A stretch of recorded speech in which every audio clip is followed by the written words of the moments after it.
Сәлем достар, қалдарыңыз қалай? Бүгін мен сіздерге ең тез дайындалатын қарапайым ингредиенттерден тұратын банановый вафлидің рецептімен бөліскім келіп отыр. Бұл вафли кішкентай балаларымыздан бастап үйдегі үлкендеріміздің де көңілінен шығатыны сөзсіз. Керекті ингредиенттерді әдеттегідей видеоның астына қалдыратын боламын. Ең алдымен жұмыртқамызды жарып ыдысымызға вилкамен шамалап араластырып аламыз.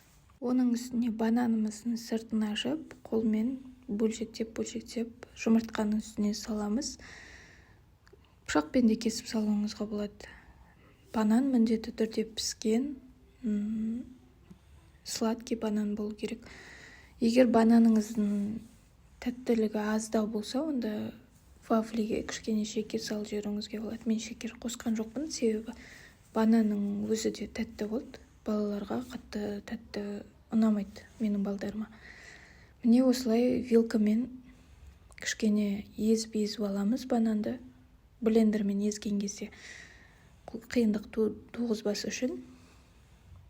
Оның үстіне сметанамызды саламыз. Сметананың орнына кефир пайдалануыңызға болады.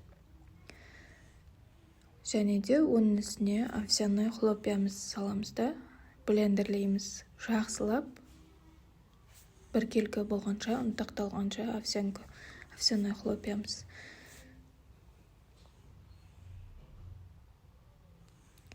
Егер сіздерде блендер жоқ болса, оның орнына овсяной мука пайдалануыңызға болады. Дайын күйінде сатып алып. Міне осылай жақсылап блендерлеп аламыз. Консистенциясы видеода көріп тұрғандарыңыздай болу керек. Қатты қою да емес. Бұның құрамында ұн болмағандықтан ол қатты қою да болмайды. Осылай вафельницамызды қыздырып, жаймендеп пісіріп аламыз.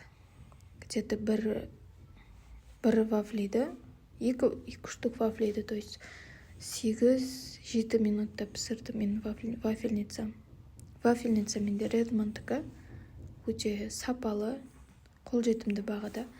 Кез келген бытовой техника магазиндерінен алуларыңызға болады. Осылай барлық вафлилерімізді пісіріп шығамыз. Сарғайтып.